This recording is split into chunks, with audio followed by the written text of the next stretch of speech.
안녕하세요. 새벽이에요. 오늘도 들러주셔서 감사합니다. 따뜻한 옛 이야기 한 자락 들으시며 잠시 쉬어가세요.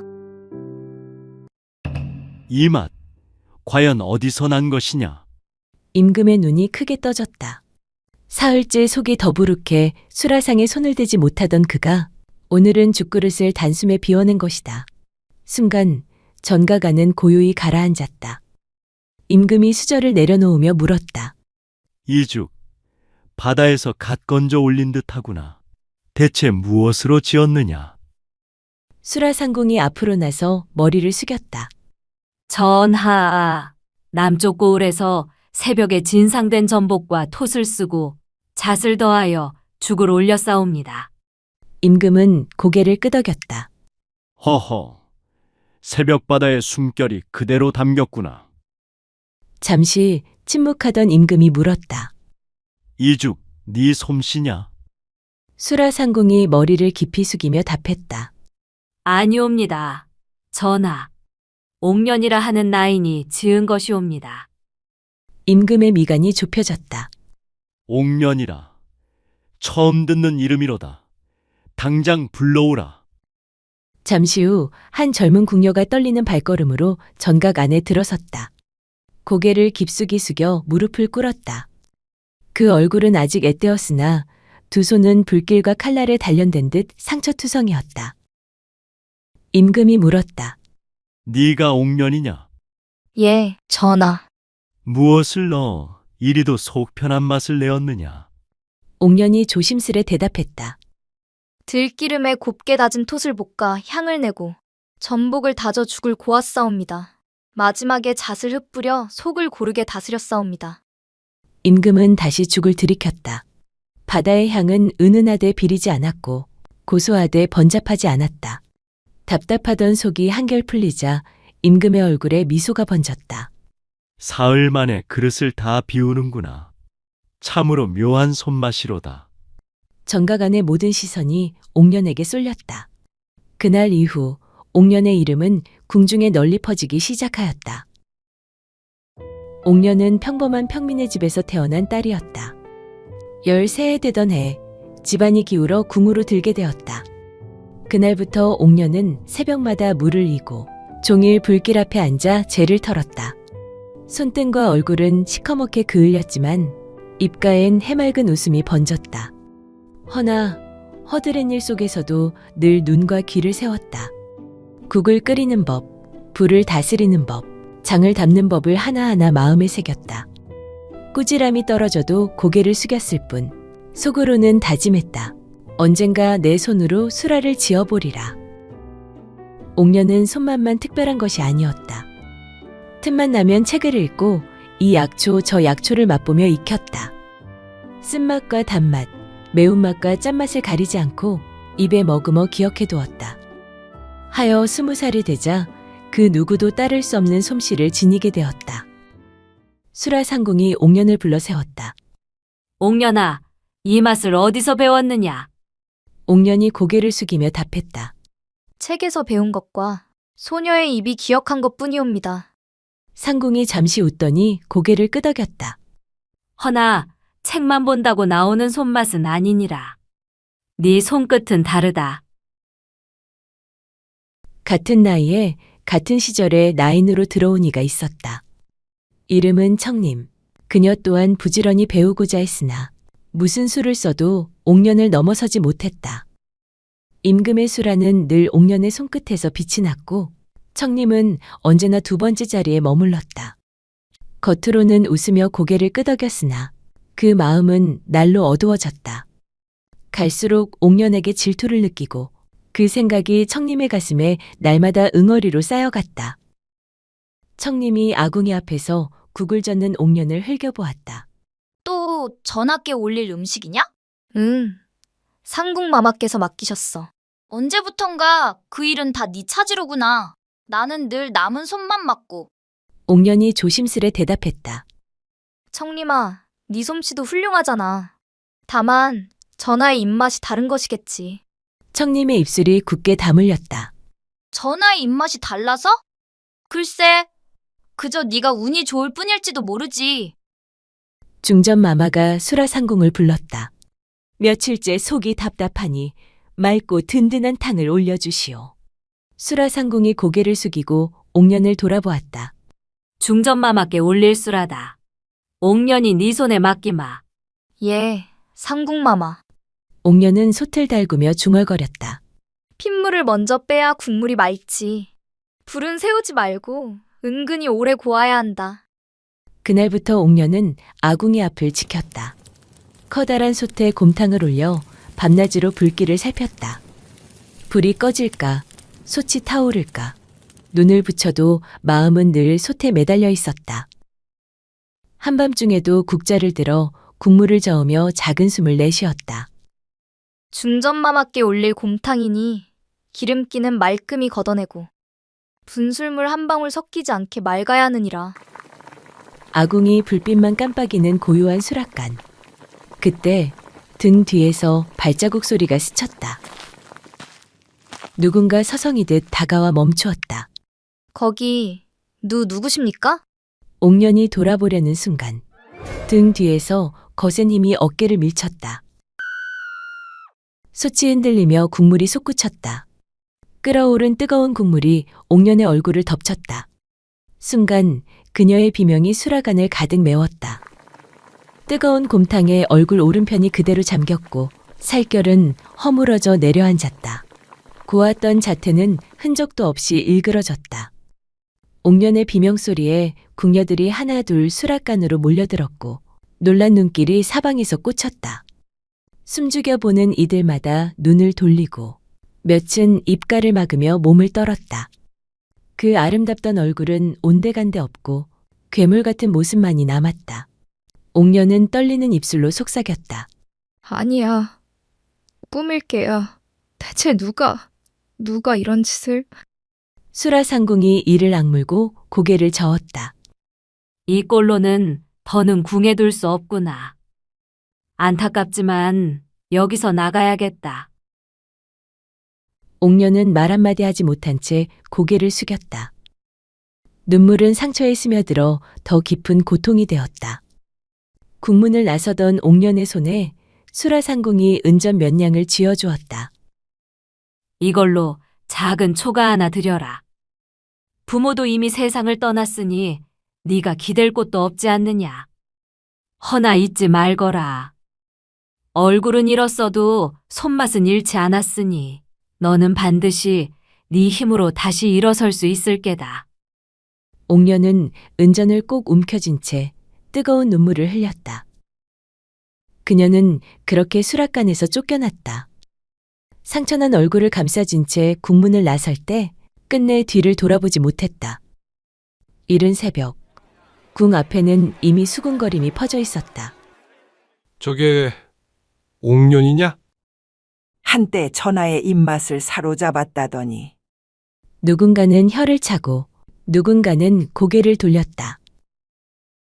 며칠을 떠돌다 허기진 몸을 이끌고 주막에 들어섰다. 손님들은 그녀의 얼굴을 힐끗 보고는 고개를 돌리며 자리를 피했다.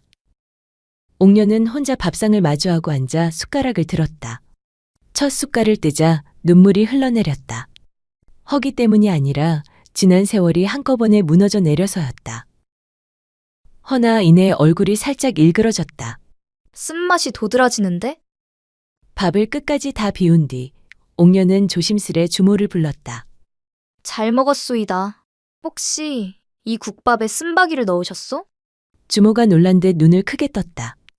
아니, 그걸 어찌 알았소? 들에서 뜯어온 게 있어 풋풋하다 하여 넣어본 것이지. 옥년은 조심스레 고개를 저었다. 쓴바기는 쓴맛이 지나쳐 국물의 맑은 맛을 가리옵니다.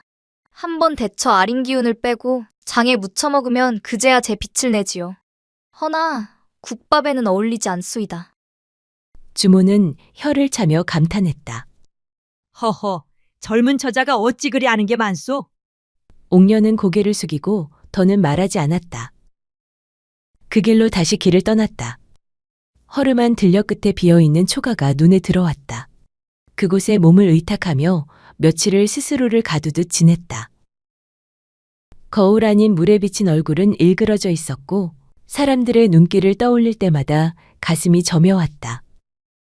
허나 옥녀는 마침내 솥을 붙들며 다짐했다. 이대로 주저앉을 수는 없어. 내게 남은 것은 손맛 하나. 그것이면 다시 살 수 있을 것이야. 낡은 기둥에 허름한 간판 하나를 걸었다. 그리하여 세상에서 버려진 한 여인의 주막이 시작되었다. 낡은 초가 대문에 걸린 간판은 삐뚤게 매달려 있었다. 주막이라 쓴 글씨는 희미하고 비뚤어 누구도 눈길을 주지 않았다. 옥녀는 홀로 앉아 솥을 달구며 속으로 중얼거렸다. 언젠가는 누군가 한 숟갈은 떠주겠지. 그날 해가 기울 무렵 길손 하나가 들어섰다. 남루한 옷차림에 지팡이를 짚은 사내였다. 여기 따뜻한 국밥 한 그릇 있어? 옥녀는 고개를 숙이고 대답했다. 예, 잠시만 기다리시옵소서. 그녀는 곧 솥에서 국을 떠내어 상에 올렸다. 사내가 숟가락을 들어 국을 한 모금 머금더니 눈을 크게 떴다. 보기엔 허름하나 이 맛은... 그는 다시 연거푸 숟가락을 놀렸다. 얼굴에는 뜻밖의 기쁨이 번졌다. 막대 텁텁하지 않고 깊대 무겁지 않구나. 이 집 보통 솜씨가 아니로다.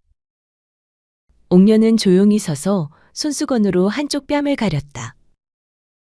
사내가 국그릇을 다 비우고 자리에서 일어섰다. 주모, 이 솜씨라면 곧 손님이 몰 일이다. 허나 어찌 얼굴을 가리고 서 있느게요? 옥녀는 고개를 돌리며 낮게 말했다. 그저 불길에 댄 흔적이 있을 뿐이옵니다. 사내는 더 묻지 않았다. 대신 작은 웃음을 남기고 발걸음을 옮겼다. 그날 이후 길손들의 발길이 서서히 주막으로 향하기 시작했다. 허름한 간판 아래 수락관에서 쫓겨난 여인의 솥이 다시 사람들의 입을 열게 한 것이다. 새로 문을 연 낡은 주막이 있다는 소문에 사람들은 문턱 앞까지 왔다가 옥년의 얼굴을 보고 흠칫 물러서곤 했다. 허나 한 번 입에 댄 이들은 다시 발길을 돌리지 못했다. 역시 수락관에 있었다더니 소문이 많나 보. 저 처자 손맛이 보통이 아니야. 얼굴은 흉측하나 이 맛은 잊히질 않는다. 속이 편하고 국물이 깊어 자꾸 생각나는구나. 소문은 점점 퍼졌다. 낮이면 잔뜩 땀에 젖은 농부들이 들렀고 밤이면 젊은 총각들이 술잔을 빌미로 기웃거렸다. 대문 옆에 기대어 속삭이는 소리도 잦아졌다. 어느 날 옥년의 음식을 맛보던 한 안악이 눈을 동그랗게 뜨며 물었다. 어머나, 이건 처음 먹어보는 맛인데? 대체 어찌 이런 맛을 내는 게요? 이 맛이면 우리 서방한테 이쁨 받겠수다. 옥년은 잔잔한 미소를 머금고 담담히 말했다.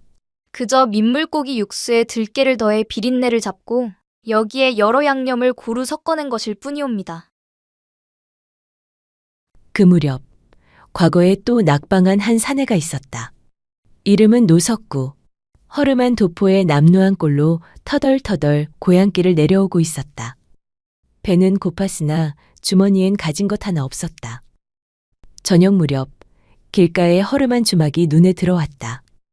간판은 삐뚤게 걸려 있었고 안에서는 은은한 국물 냄새가 풍겨나왔다. 석구는 잠시 머뭇거리다 안으로 들어섰다. 언제 생겼지? 이 주막은 처음 보는구먼. 장독에서 김치를 꺼내던 옥년이 고개를 들어 작게 대답했다. 예, 얼마 전 막 장사를 시작하였사옵니다. 석구는 헛기침을 하고는 머뭇머뭇 입을 열었다. 혹시 외상 부탁드려도 되겠소? 제가 가난한 선비라 주머니 사정이 딱하오. 허나 꼭 갚겠소이다. 느티나무 아래 낡은 초가에 사는 초라한 선비 노석구라 하오. 옥년은 수건으로 얼굴을 살짝 가린 채 그의 말에 고개를 끄덕였다. 예, 그리하시지요. 빚은 천천히 갚으셔도 됩니다. 잠시 후 따끈한 국밥 한 그릇이 상위에 올랐다. 게다가 갓 부쳐낸 기름기 도는 전도 함께였다.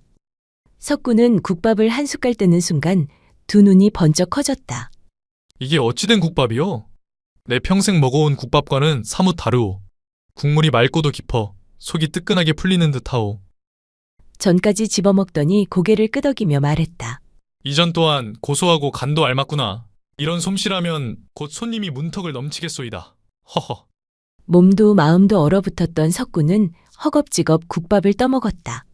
며칠을 굶은 이처럼 정신없이 먹는 그의 모습에 옥년의 입가에는 모처럼 따스한 웃음이 번졌다. 그 순간 따끈한 국물과 함께 두 사람의 인연은 고요히 시작되고 있었다. 점차 시간이 흐르자 옥년의 주막은 마을에 널리 소문이 퍼졌다. 얼굴은 흉측하되 손끝은 천하일미였다. 한번 맛본 이들은 마치 홀린 듯 다시 발길을 돌려왔다. 총각들 또한 수군거리며 주막 앞을 기웃거렸다. 허허허, 옥년이 얼굴이야 좀 흉하다지만 손맛 하나는 천하 제일이잖아. 마을 총각들은 농담 반, 진담 반으로 웃음을 터뜨렸다. 그렇게 옥년의 주막은 점점 입소문을 타며 밤마다 사람들의 웃음소리로 가득 찬 인기 주막이 되어갔다. 석구는 매일같이 주막을 찾았다. 주머니 사정은 넉넉지 못했으나 대신 땀과 손길로 빚을 갚았다. 산에 들러 약초를 캐오고 장작을 패며 불길을 돕고 무거운 항아리도 말없이 옮겼다. 오늘 산에서 더덕을 좀 캐왔소. 장에 조물조물 묻혀내면 술안주로 그만이지. 손맛 좋은 옥년이 손에 들어가면 오늘 밤 손님들 덩실덩실 춤이라도 추겠구려. 하하. 옥년은 얼굴을 수건으로 가리며 부드럽게 웃었다. 선비님 덕분에 큰 도움이 되옵니다. 국밥 한 그릇 더 드시지요. 석구는 따끈한 국밥을 들이키며 말했다. 이 집 국밥은 아무리 먹어도 질리질 않소. 허나 매번 얻어먹기만 하는 것 같아. 미안하구려. 옥년은 살짝 고개를 저으며 미소 지었다. 그런 말씀 마세요. 약초도 캐오시고 장작도 패주시니 이만한 손님이 또 어디 있겠사옵니까? 그 말에 석구는 얼굴을 붉히며 헛기침을 했다. 허허, 그리 말씀하니 괜스레 부끄럽구려. 허나 손님이 끊이질 않는 옥년의 주막 때문에 옆 주막은 곤두박질을 쳤다. 손님들이 모조리 옥년의 집으로 몰려오니 그 주모는 속이 부글부글 끓어올랐다. 허! 저 여자가 무슨 짓을 한 게야? 괴물 같은 얼굴에 손님이 끊이질 않다니. 분명 사람 홀리는 수작을 쓴 게 틀림없다. 그리하여 마침내 헛소문이 나돌기 시작했다. 들었소? 옥년이란 처자가 음식에다 괴상한 가루를 넣는다더이다. 궁에서도 나쁜 짓을 하다가 얼굴이 그리 됐다던데? 하면 우리가 홀린 듯 맛있다 한 게 그 탓이란 말이오? 그럼 그렇지. 이 세상에 그런 맛이 있을 리가 없지 않소. 수군거림은 삽시간에 퍼져나갔다. 주막 앞 발길이 눈에 띄게 줄어들었고 옥년은 한동안 빈자리를 바라보며 깊은 한숨을 내쉬었다. 헛소문은 이미 온 마을을 뒤덮었고 사람들은 진실을 캐려 옥년의 주막에 몰려들었다. 그때 석구가 앞으로 나서며 큰 소리로 외쳤다. 여기 모인 분들 똑똑히 들으시오. 옥년의 소태는 괴상한 가루 따위 들어간 적 없소이다. 그 맛의 비결은 오직 불과 물, 그리고 정성뿐이오. 같은 재료라도 누구의 손끝에 닿느냐에 따라 그 맛이 천지 차이 아니겠소. 사람들이 술렁였다. 주모가 팔짱을 끼고 코웃음을 치며 맞섰다. 하이고, 참말로 웃기는 소리. 허면 어찌 그 여인네 솥에서 끓인 국밥만 먹으면 다들 눈이 풀리고 넋을 놓는 게야. 그거 사람 홀리는 짓 아니고서야 어찌 그런 맛이 나겠소. 석구는 곁눈질로 옥년을 바라보며 고개를 끄덕였다. 옥년아, 이 자리에서 직접 보여주어라. 옥년은 잠시 숨을 고르고 얼굴을 가리던 수건을 벗어 얼굴을 드러냈다. 사람들이 놀라며 뒷걸음쳤다. 허나 그녀는 눈길을 피하지 않고 곧장 솥앞에 섰다. 비록 얼굴은 이러하오나 제 손끝만은 거짓이 없사옵니다. 원하신다면 이 자리에서 직접 끓여 보이겠사옵니다. 그녀는 장터에서 막 사온 무와 더덕, 들깨와 약초를 씻어 솥에 넣었다. 신선한 닭으로 육수를 내며 말린 표고와 마른 대추, 생강즙을 넣어 국물 맛을 살렸다. 불길을 고르고 한참을 젓자 은은한 향이 피어올랐다. 소금과 된장, 그리고 손끝으로 다져낸 재료들을 더해 깊고도 순한 맛을 만들어냈다. 잠시 후 국밥 한 그릇이 완성되었다. 주모가 마지못해 숟가락을 들었다. 이 맛은 잡내도 없고 국물이 깊구만. 그 눈빛이 흔들렸다. 사람들이 서로 숟가락을 돌려가며 맛을 보았다. 곧 탄성이 터져 나왔다. 이거네? 이 맛이야? 가루 넣는다던 건 헛소문이었구먼. 정성 없이야 이런 맛이 날 수 있겠소. 석구가 그 틈에 나서 외쳤다. 보셨소? 사람을 홀리는 건 가루가 아니라 이 여인의 정성과 손맛이오. 사람들은 환호하며 손뼉을 쳤다. 그날 이후 옥년의 주막은 더 큰 인기를 누리게 되었다. 석구는 장작을 패고 약초를 캐와 불을 지피며 허드렛 일까지 도왔다. 그 모습을 본 손님들이 킥킥거리며 수군거렸다. 아이고, 석구 선비는 이젠 주막 일꾼 다 됐네. 책은 안 보고 국밥만 나르니? 이러다 장가도 주막으로 들겠소. 사람들이 웃자 석구는 헛기침을 했다. 에헴. 책은 언제든 다시 보면 돼요. 허나 이 집 국밥은 날마다 돌보지 않으면 그 맛이 달아난단 말이지. 그 말에 사람들이 허허허 하고 웃음을 터뜨렸다. 옥년은 수건으로 얼굴을 살짝 가리며 부끄럽게 웃었다. 그날 밤 주막은 따뜻한 웃음소리로 가득 찼다. 며칠 뒤 어느 저녁, 주막 문을 닫은 옥년과 석구는 작은 상 앞에 마주 앉았다. 촛불이 살랑이고 국그릇 위로 고요히 김이 피어올랐다. 석구가 조심스레 술잔을 들어 옥년 앞으로 내밀었다. 옥년아, 네가 허락만 해준다면 나와 함께 살지 않겠느냐? 무슨 일이 있더라도 반드시 과거에 급제하여 관직에 오르리다. 그리하여 너를 편히 살게 하리라. 이 몸이 약조하마. 옥년의 손이 살짝 떨렸다. 선비님, 제 얼굴을 알면서도 그러시렵니까? 석구는 고개를 저으며 잔잔히 웃었다. 얼굴이야 중요치 않소. 그 손끝에서 나오는 정성과 마음을 보았지. 그 마음이라면 세상을 밝히고도 남을 것이오. 옥년은 잠시 눈을 떨구었다가 낮은 목소리로 말을 이었다. 전하께 칭찬받던 그날 이후로 내 삶은 소용돌이였사옵니다. 그날 이후 나는 궁에서 쫓겨났고 이곳에 이르게 되었지요. 석구의 눈빛이 흔들렸다. 궁에서 일하던 나인 중 얼굴에 상처를 입고 사라졌다는 소문을 들은 적이 있었으나 차마 그 당사자가 눈앞의 그녀일 줄은 몰랐다. 옥년은 깊은 숨을 고르고 마침내 궁에서 쫓겨나게 된 사연을 석구에게 들려주었다. 석구는 말없이 그녀의 손을 꼭 잡았다. 그 손끝이 미세하게 떨렸으나 그 떨림 속엔 지난 세월의 아픔보다 더 단단한 믿음이 깃들어 있었다. 그날 밤 두 사람의 말소리는 조용히 번지며 서로의 마음을 단단히 묶어주었다. 그렇게 세월은 흘러 옥년이 주막을 연 지도 어느덧 3년이 흘렀다. 소문난 국밥집으로 사람들 발길이 끊이지 않던 어느 저녁. 주막 대문 앞에 낯익은 그림자가 드리웠다. 수라 상궁이었다. 상궁마마, 여길 어찌? 옥년은 두 눈을 휘둥그레뜨며 말을 잇지 못했다. 상궁 곁에는 한 여인이 고개를 깊이 숙인 채 서 있었다. 옥년의 가슴이 쿵쾅거리며 숨이 막혔다.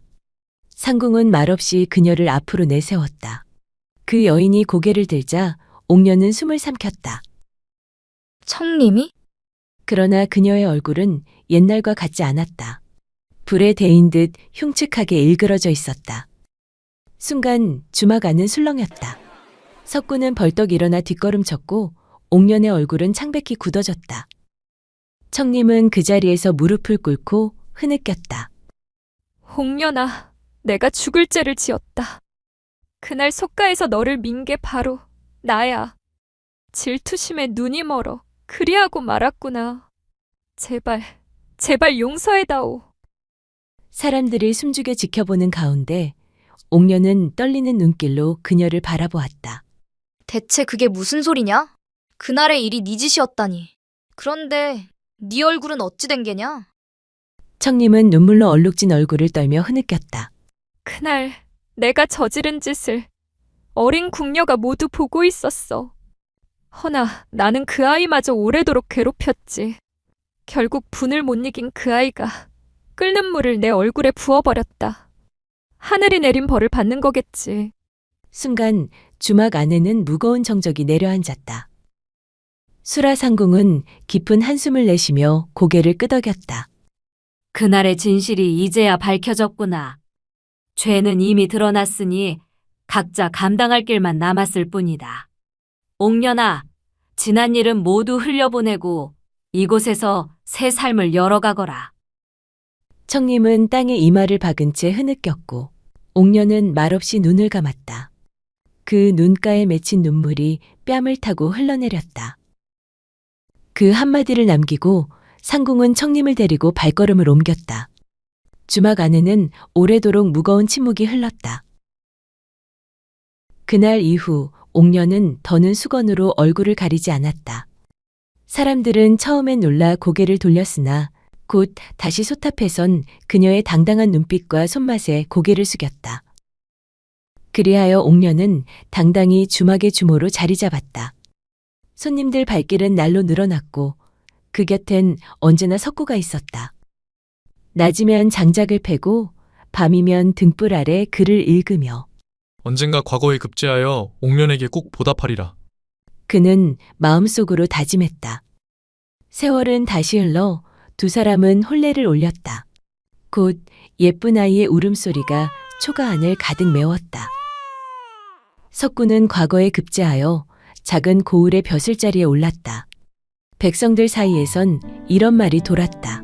국밥집 주모의 손맛덕에 복을 받은 선비라더라.